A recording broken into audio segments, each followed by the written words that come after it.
Your visit here was under different, happier circumstances. We hope that we will soon be able to welcome you back when peace has come to Ukraine and its people.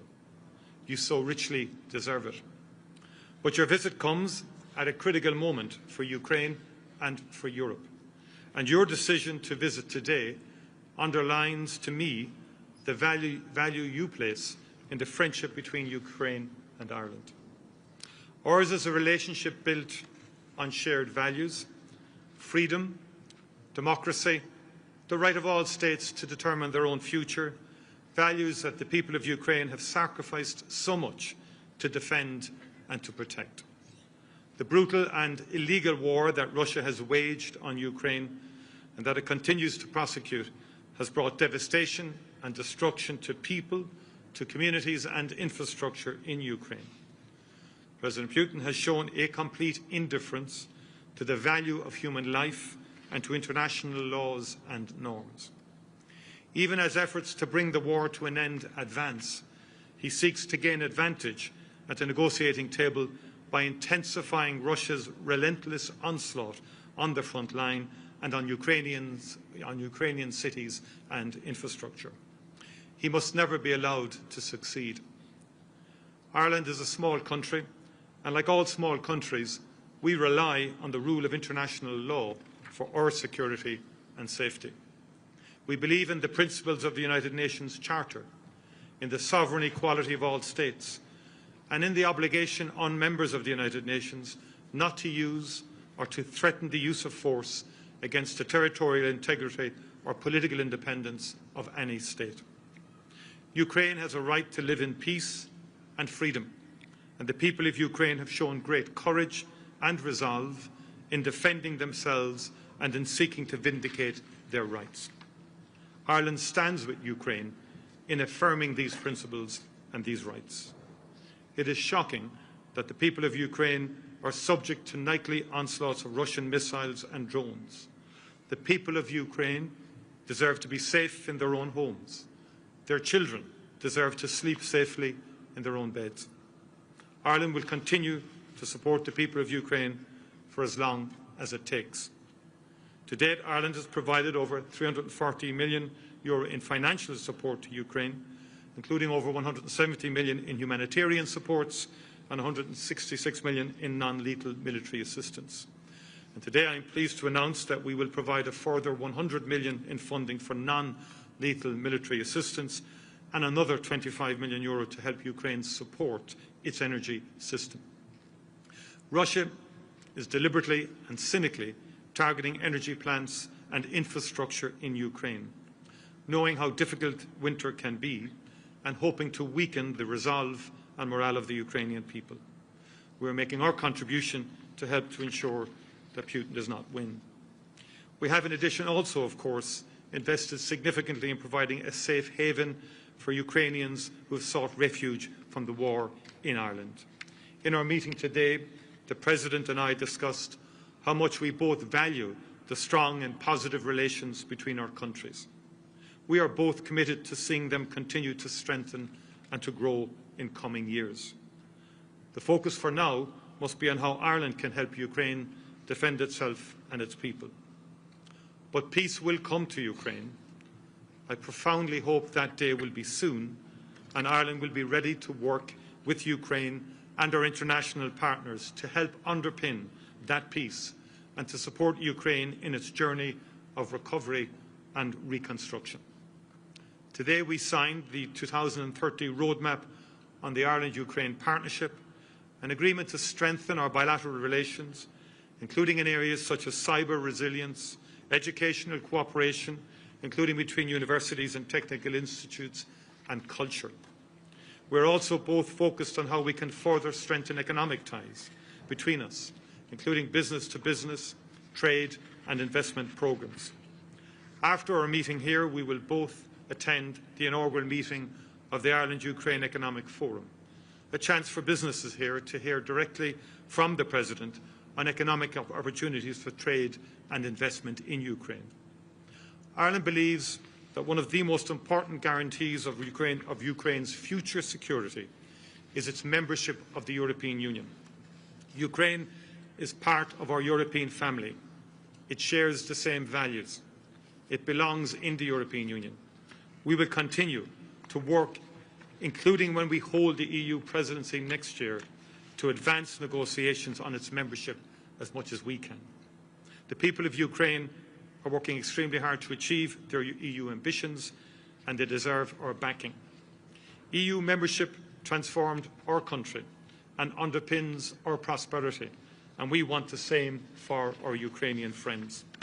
Finally, I took the opportunity of today's meeting to thank the President for the immense contribution that the Ukrainian people who have sought refuge in Ireland have made to communities up and down our country. Thousands of Ukrainians have come to Ireland since Russia's full-scale invasion. Some have returned home, some have stayed.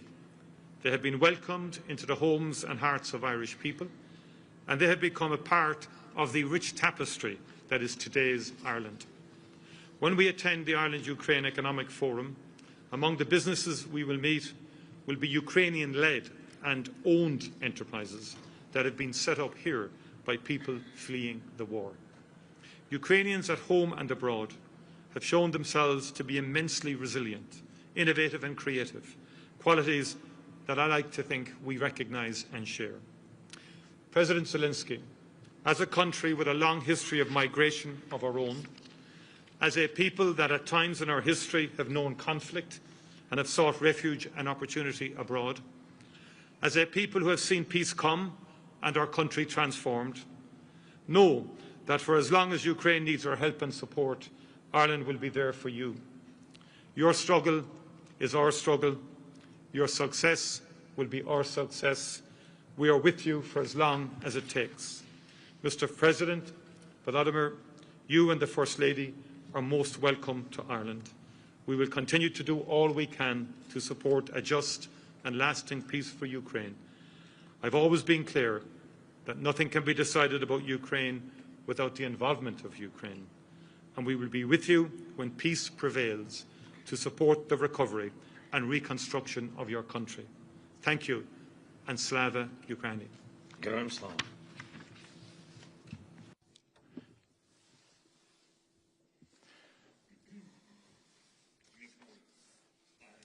Mr. Mikol, dear Taoiseach, our dear team of Ukrainians present here,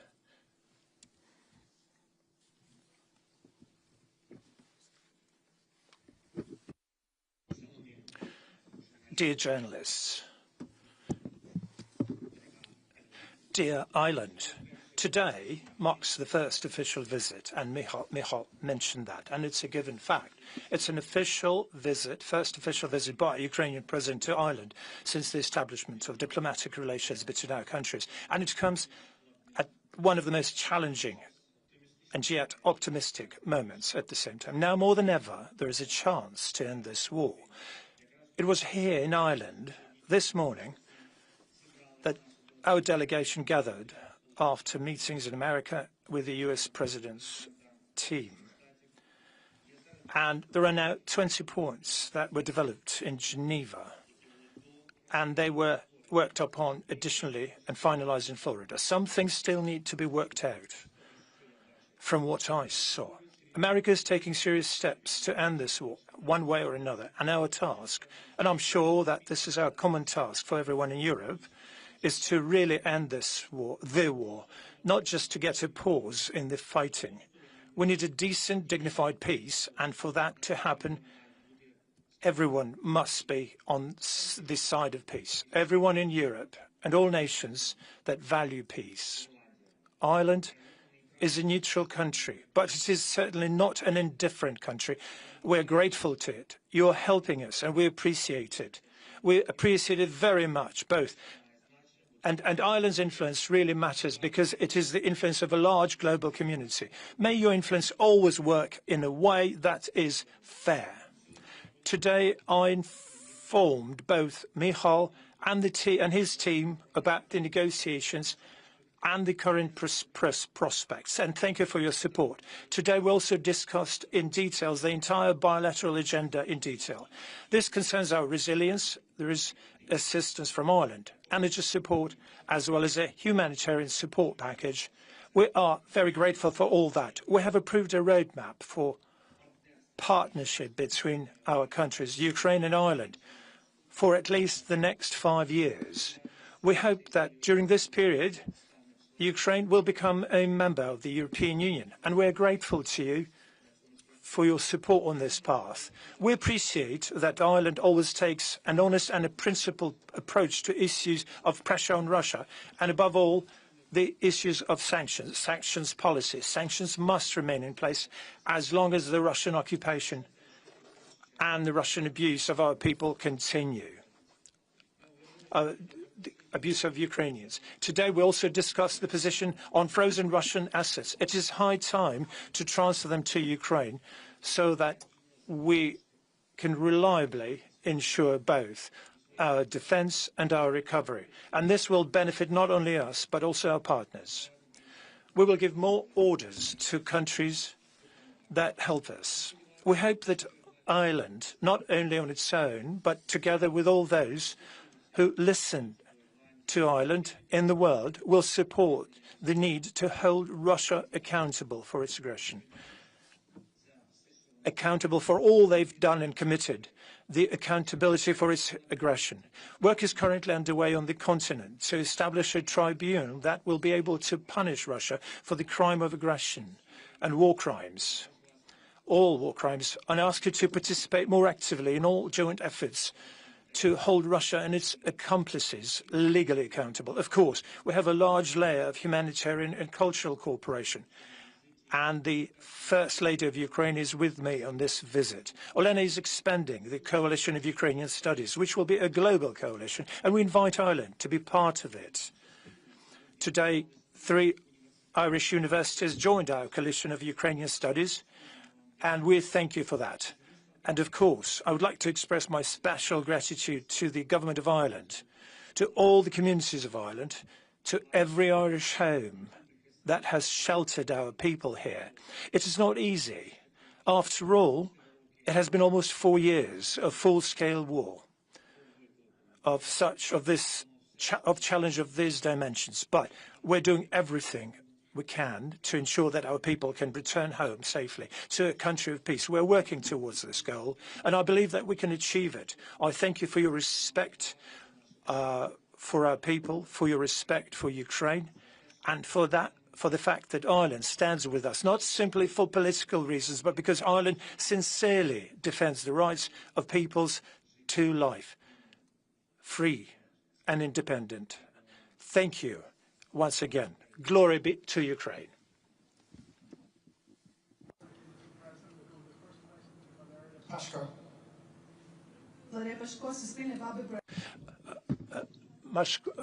Suspilna, Public Broadcaster of Ukraine. First question to you, Mr. President. You mentioned the peace plan. The special envoy of Trump went to Moscow after the negotiations with Putin. Further steps will have to take place. Will Europe be part of this process? And there are also points that are not frozen assets. So do you see any possibilities of reaching the final agreement at the EU Council in December, given all the concerns and demands which Belgium has expressed before? Thanks. Thank you so much, Michael. Thank you for your question. First and foremost, there will be a meeting of the American delegation in Russia. We will be awaiting for respective signals from them. They would like to report immediately after the meeting, specifically to us. I think based on these signals, depending what they will be like, will depend the future of our future steps. These steps will be changing today almost on an hourly basis. We will be getting signals, and if those signals are going to work as fair play, if it's a fair play with our partners, if it's going to be perceived as fair play by our partners, perhaps we will then meet very soon. We will soon meet with the American delegation. At what level we'll see, it depends again on the signals we're going to get. If the signals are going to be like, that will give us the opportunity and a chance of quick for quick solutions, global and quick solutions, then the level will be high. If this is still going to be at the level of dialogue, there's been a lot of dialogue, but we need results. Every day our people are dying. With all due respect to all nations of the world who are supporting and helping us, some of them do, some of them don't, unfortunately. It's Ukrainians who are dying. The dialogues can continue, of course, but we need the results. We need the outcome. We can simply talk, or we can achieve the maximum results so we could bring the end of the war closer. I'm prepared to support all signals. I'm prepared to meet with President Trump. It all depends on today's talks. Thank you. And could I say, first of all, I endorse that message very strongly. A peace settlement is required. A ceasefire is required. Too many people are dying in what is a terrible and horrific war. In relation to the immobilised assets, the Irish position is very clear. We support the utilisation of the immobilised assets to fund the reconstruction of Ukraine and to support Ukraine financially. We support the Commission's proposals in terms of a collateral loan on the back of these immobilised assets towards that objective of supporting Ukraine financially and also the reconstruction. The principle underpinning our position is that when the UN Charter is violated in such a brutal manner, when there is devastation of civilian infrastructure, energy infrastructure, of cities and so forth, there has to be a deterrence against such behaviour into the future. And in my view, the application of the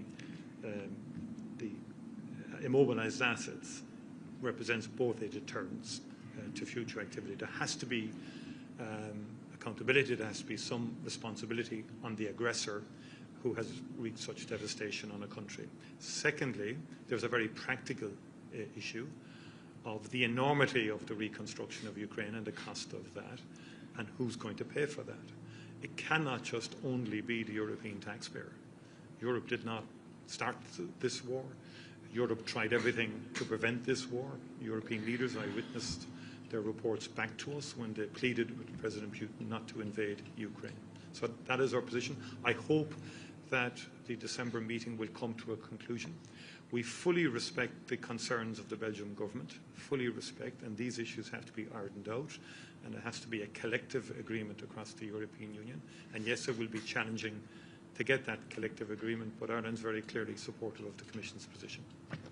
Thank you. Next question to Paul Cunningham. Paul Cunningham from RT. Lascovo prossimo di Irlandi, pane Presidente. If I can ask you first, you mentioned the need for a fair and decent peace plan.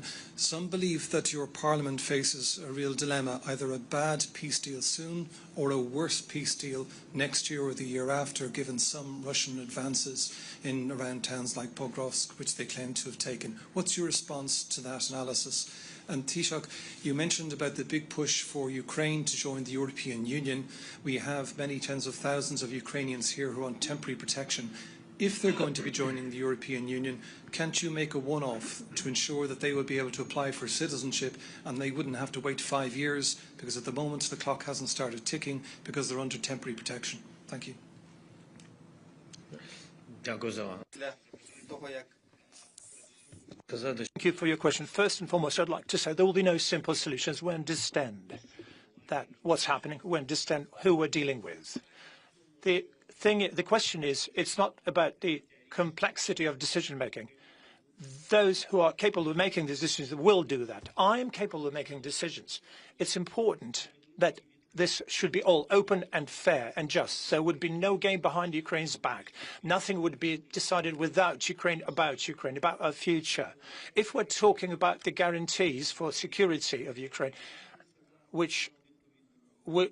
and there is a signal about the frame document, then we have to clearly understand what it's going to be like and how it's going to work.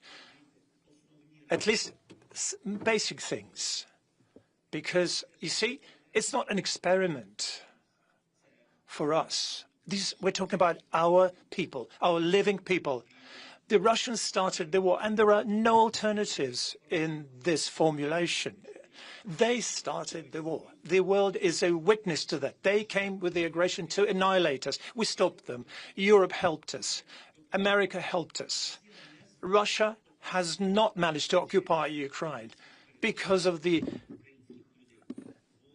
resilience of Ukrainian people and the strength of Ukrainian army and, of course, our partners. We stopped them, and as the United States said, we stopped them shedding a lot of blood, and we fully support them. But we have to stop the war in such a manner that in 1 year Russia would not come back with a third invasion over the last 10 years. That may happen. That can happen because that was their main objective. They have not reached their objectives to occupy our state. I'm not sure that their objectives changed. They could have postponed their objectives, but we need support, a defense for that. What will happen tomorrow when our soldiers will go back home, fairly go back home? Unfortunately, not all of them. Many of them won't come back home alive anymore. When they go back home, become engineers, teachers, various professions, and they'll come back, but the Russia will continue building up their army and defenses, preparing for the next invasion. Who can tolerate and endure that? Our people are strong, but with all due respect, that's why we want a certainty. We're grateful to the United States for the fact that they are prepared to be a guarantor of this security, but we want these guarantees. We want to understand this. We're grateful to Europe. We are grateful for Ukraine being seen in the European Union. And for us, it's important when this century or next century we're going to be in the European Union. So a certainty for Ukrainian people is what we need. Was one of the early advocates and supporters of Ukrainian membership of the European Union. It is a critical part of the future security of Ukraine, but also as a country that has experienced the transformative impact of membership of the European Union, we believe the Ukrainian people deserve to experience similar transformative impact of being a member of the European Union. And that would give freedom of movement to all Ukrainians and all Europeans, which is a very basic principle of the Union. We don't contemplate advancing that in advance of membership, although what we're endeavouring to do when we assume the presidency of the European Union in the latter half of next year is to accelerate the enlargement agenda. That is one of the key objectives for the Irish presidency, to see can we get chapters negotiated. We've discussed that, and we'll be very proactive in that regard.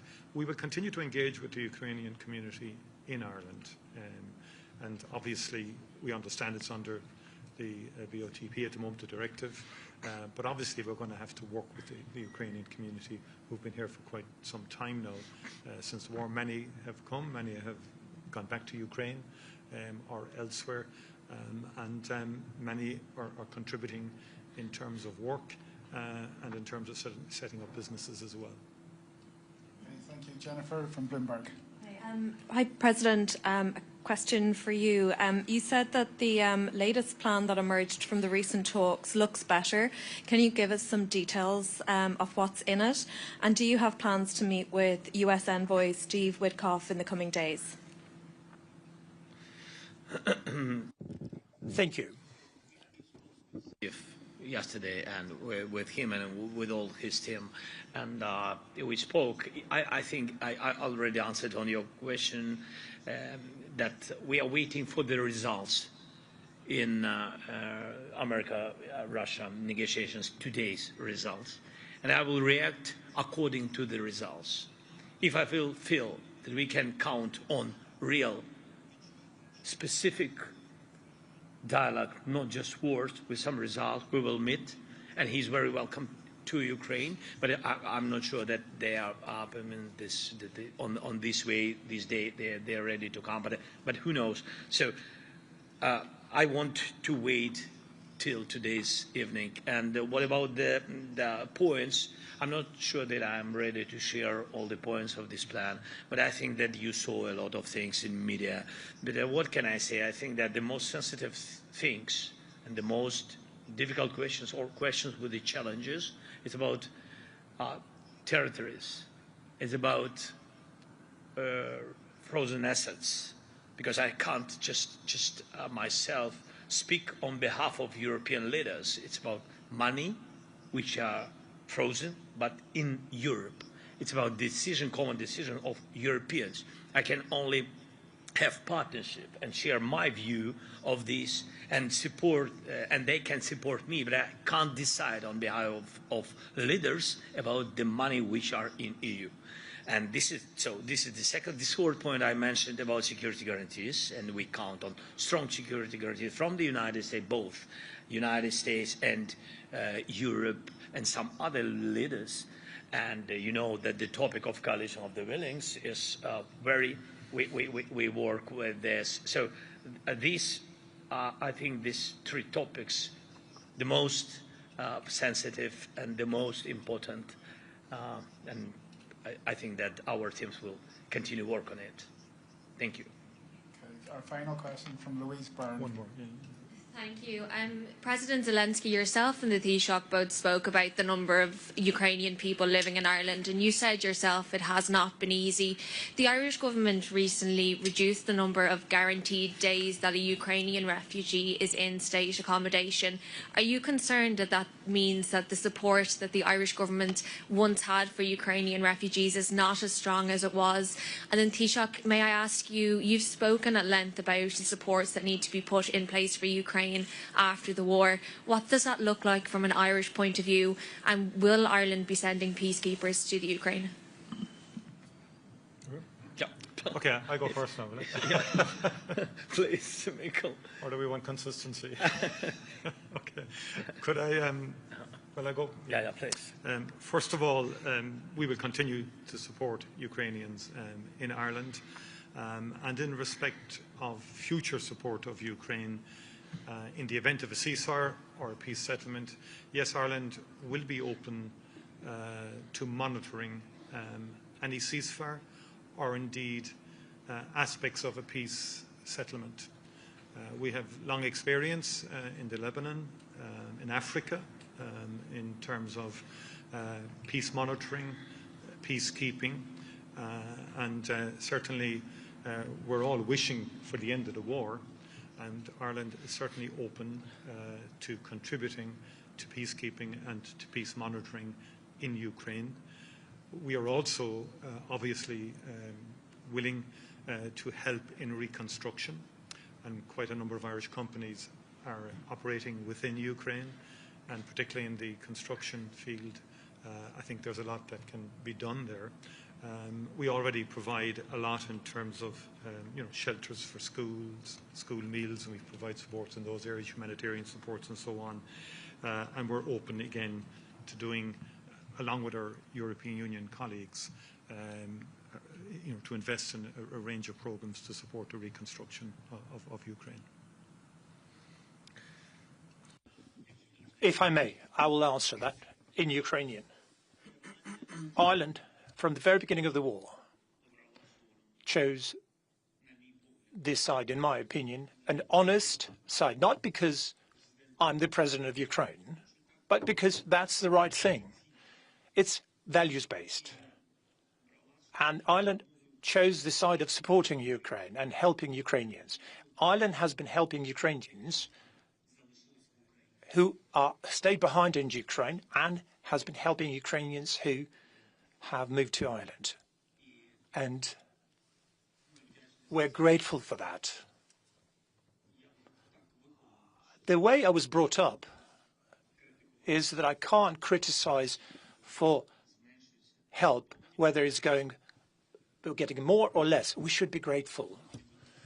We should be grateful and not to forget about this. And I do believe very much that you've been doing this not just to help us simply, but you've been doing this because you understand what we were going through. You understand it, I think, historically speaking, and based on values. And therefore, we are grateful for your choice. The question is not about the size of help assistance. It's about the choice. Thank you. Thank you. Thank you. Be careful. Oh, okay.